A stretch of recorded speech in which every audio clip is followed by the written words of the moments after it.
Hey guys, today here with Casey Phoenix. He's a 96 West Point grad. Casey, can you tell us a little bit about yourself? Yeah, hi Tom, thanks. As you mentioned, I'm a 96 West Point grad. I was in the Army until 2003.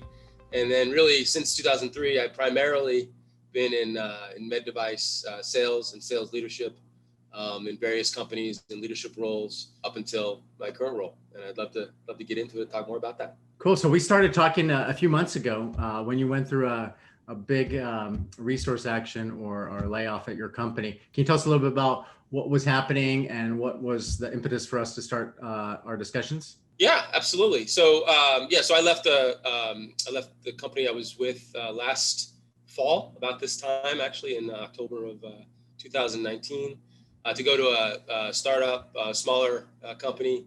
Good opportunity, but a little bit of a risk. And it turned out, given what happened with COVID in the spring of this year, my position, I was a GM of a small division, a global division. My position was eliminated in the spring of late spring of 2020.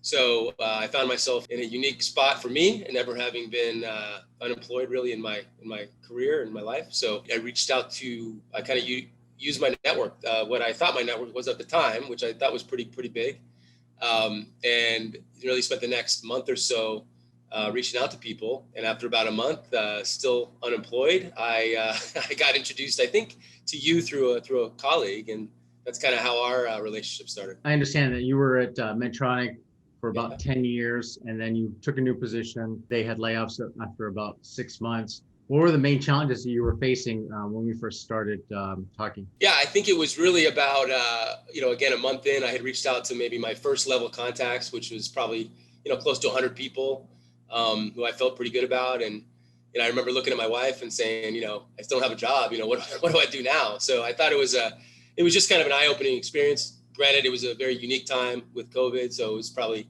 another variable added on to a difficult time to search for a leadership role. But yeah, I just really wanted some help. And, I really never invested in myself in any way, in this way. And so I thought it was a great opportunity to really spend the money and the time to get a very structured approach to the networking. And, I think one of the things that I learned from you, Tom, that I really take with me even now is it's not just, who you think is your network. You kind of helped me realize how big my network was, right?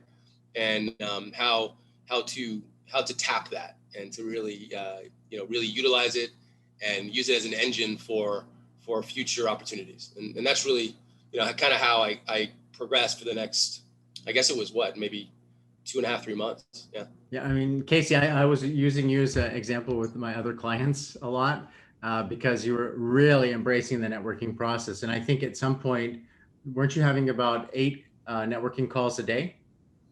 Yeah, it was pretty aggressive. I mean, it was one of those things where I look back on it, and I feel like I was busier, networking and looking for a job than I was. I'm sure you've heard that from other people about, you're busier looking than you are when you're actually employed. But I really found that to be true during the time that I reached out. I think at the end, I'd have to look, but I reached out to maybe, 600 people, had about 350 conversations. Networking conversations. So, you do the math on that. It's a lot of conversations, a lot of thought of talking about myself. I was sick of myself by the end of it. But, again, it was one of those things that I think the whole process really helped me learn how to do that. And it was a good way to approach, not just when I'm looking for a job, but I think it'll help me, in the future and any other time I'm in that situation where I'm potentially networking for an opportunity.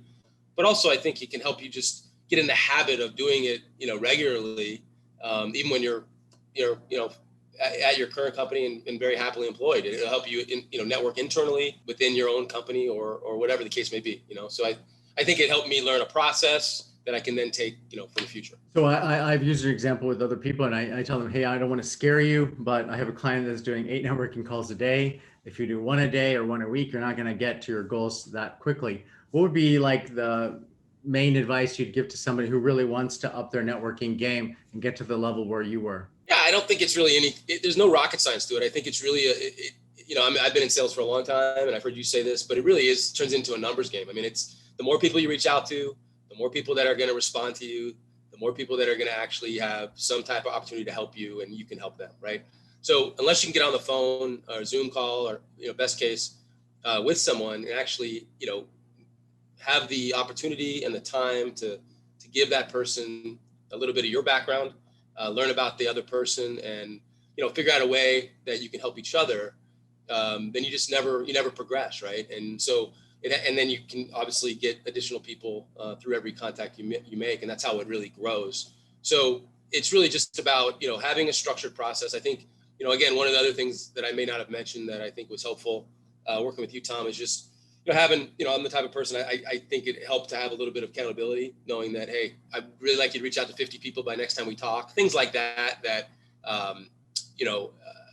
it just helped me continue through the process. But it's really just a numbers game. Get on the phone, keep going, even on the weeks where you may not get the response rate that you want. Again, you got to trust the process. So you talked about numbers game. I fully agree with that. And that's like a big thing. What I always say, at the same time, you had really good conversion rates, right? So you weren't just spraying and praying, but you were getting very high conversion rates. Why do you think that is?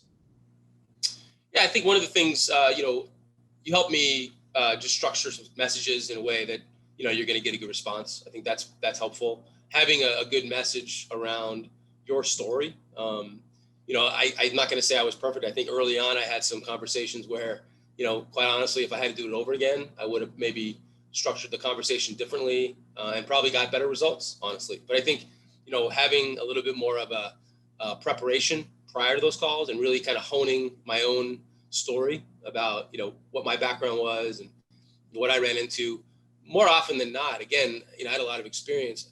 You can kind of figure out a commonality with the person that you're talking to, even if it's not just background. I mean, if you're going to allow for a good 20 minute conversations, oftentimes it went to 30 because, you can find a commonality that you end up talking about and then figure out a way to help each other. So that's probably my biggest advice is just taking each conversation seriously. You never know where you're going to get your lead from. That's going to take you to where you want to go.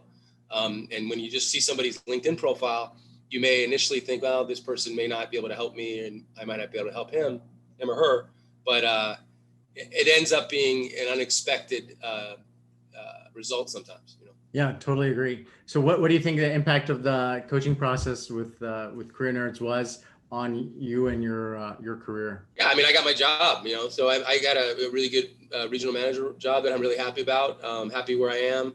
And, I can say I wouldn't have gotten here without networking. I mean, I think one piece of advice, if I haven't already said this, is if you are looking, the job boards, looking at sending resumes into the ether on LinkedIn and applications really is not helpful. I didn't find it to be helpful at all.